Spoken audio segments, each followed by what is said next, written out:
민주당이 오늘 이준석을 허위사실 유포 혐의로 고발하겠다고 밝혔습니다. 조승래 수석 대변인은 이날 오전 서면 브리핑을 통해 시흥시민의 거북섬 재건 노력에 죄를 뿌린 이들에게 엄중한 책임을 묻겠다며 고발 방침을 전했습니다. 조 대변인은 이재명 후보의 웨이브파크 언급을 놓고 이준석 후보가 거북섬을 만들었다고 자랑했다며 맹비난했다. 명백한 허위사실 유포라며 이재명 후보는 거북섬에 관광 유인이 없는 상황을 타파하기 위해 웨이브파크를 유치했고 이를 유세에서 언급한 것이라고 설명했습니다. 네, 낙선 목적의 허위사실 공표 100만원 이상 시 의원직 상실입니다. 조희대는 이거 633 원칙 적용해야죠. 두고 보겠습니다. 현재 이 부분에 대해서 입법 독재 아니냐 이러면서 언론들도 난리를 치고 있는데 이 부분에 대한 이재명 후보의 방금 사이다 발언 보시고 여러분들의 생각 댓글로 부탁드립니다. 한국일보 박준규입니다. 후보님께서 대통령이 되시면 입법부가 지금 민주당만 171석이고 그래서 입법부랑 행정부를 사실상 독점하게 되는 형태가 되는 거 아니냐, 이런 구조 때문에 무리한 정책을 좀 과도하게 밀어붙일 수 있지 않겠느냐는 우려가 나옵니다. 이런 우려 때문에 오늘 행정부 권력 약화하는 방안 내신 것 같기도 한데 결국 이게 국정 운영의 안정성과 관련한 우려인데 어떻게 생각하시는지 궁금하고요. 시간을 두고 추진해야 할 개혁 어떤 것 생각하시는지, 검찰개혁과 사법개혁은 어느 쪽에 해당하는지 궁금합니다. 쉬운 질문부터 답을 드리면, 저는 행정 또는 국정 집행에서 명확하게 정한 원칙이 있어요. 저는 무슨 일을 하든 공무에 관한 한은 쉽고 간단한 일부터 빨리 최대한 많이 한다. 이게 제 입장이에요. 공무라고 하는 것은 하자면 끝이 없고 안 하자면 누구처럼 아무것도 안 해도 되죠. 누구 처벌하는 사람도 없습니다. 비난은 받겠지만. 그래서 지금 해야 될 시급한 간단한 일부터 신속하게 해치워야 됩니다. 제일 지금 급한 게 지금 현장의 민생 경제를 되살리는 거죠. 지금 다 말라 비틀어지게 생기지 않습니까? 최소한 생존은 유지해야 된다. 민생 경제 회복에 최우선 순위를 둬야 될 것 같습니다. 제도 개혁이나 특히 사법 개혁, 경찰 개혁, 검찰 개혁 중요하죠. 수사권 조정이든 다 중요한데 여기에 지금 조기에 주력해서 힘을 뺄 상황은 아닌 것 같아요. 지금은 모든 에너지를 초기에는 경제 회복, 민생 회복에 둬야 된다. 그리고 너무 국민들이 많이 분열되고 대립 갈등을 겪고 있기 때문에 국가적 에너지를 다 모아서 이 난국을 타개해야 되는데 이 급하지 않은 갈등적 사안들에 집중하면 이 에너지를 모으기가 쉽지가 않아요. 소위 사회 통합이 쉽지가 않습니다. 그렇기 때문에 좀 갈등적 요소가 적은 시급한 우리 국민들의 민생과 관련된, 삶과 관련된 것에 우선적으로 집중하겠다, 이 말씀을 좀 드립니다.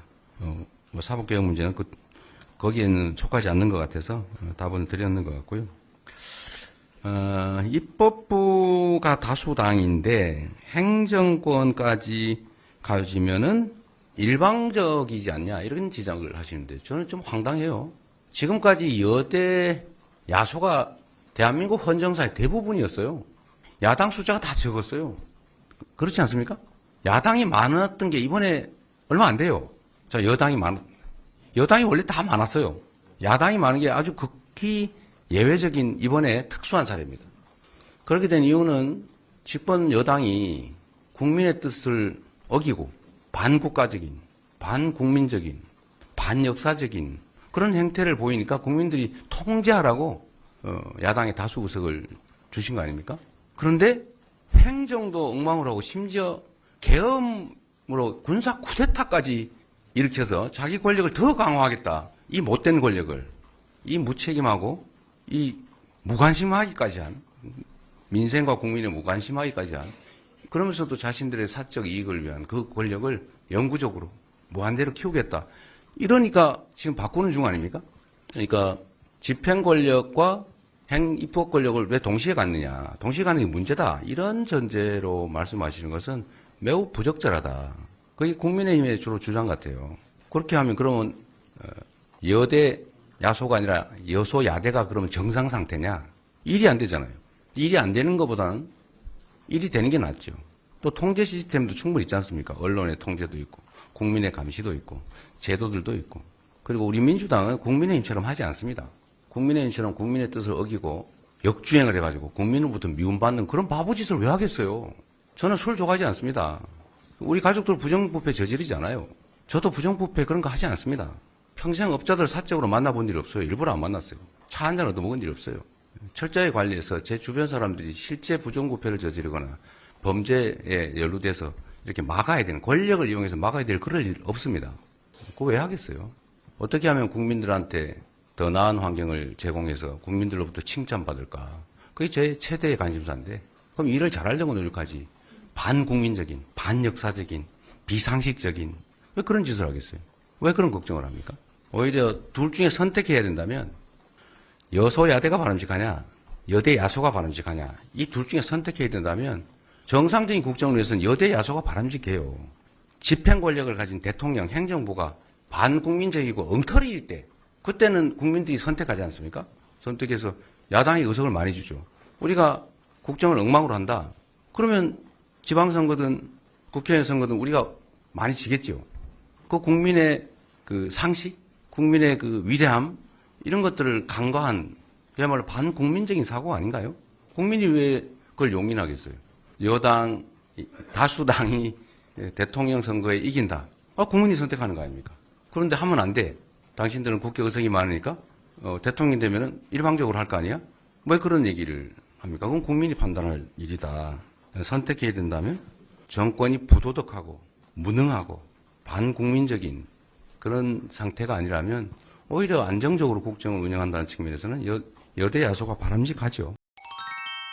네, 공감합니다. 11대 너무 기대됩니다. 그리고 이재명 후보는 오늘 기자간담회에서 권력을 남용한 정치 보복의 해악을 누구보다 잘 아는 제가 분열의 정치를 끝낼 적임자 아닌가라며 대한민국 체제와 국민 생명을 위협한 내란 세력의 죄는 단호하게 벌하되 특정인을 겨냥한 정치 보복은 결단코 없을 것이라고 설명했습니다. 네, 설령 이 후보께서 용서하셔도 우리는 용서할 수 없습니다. 특히 이준석, 저는 솔직히 제 자녀 교육을 인성에 초점을 두고 해야겠구나 라고 마음먹게 된 계기가 이준석입니다. 아무리 공부를 잘하고 좋은 대학을 나와도 나중에 제 사위가 이준석이라면 생각하기도 싫습니다. 오죽하면 인류안이 이랬을까 솔직히 공감이 될 것 같은데 지금 서울구치소에서 일을 갈고 있는 김성진이도 있고 대선이 끝난 뒤 여러 일들이 있을 것 같습니다. 반드시 명태균 특검을 시작으로 이준석에 대한 제대로 된 검증이 있길 간절하게 바라며 어날바는 오늘도 최선을 다하겠습니다. 여러분 고맙습니다.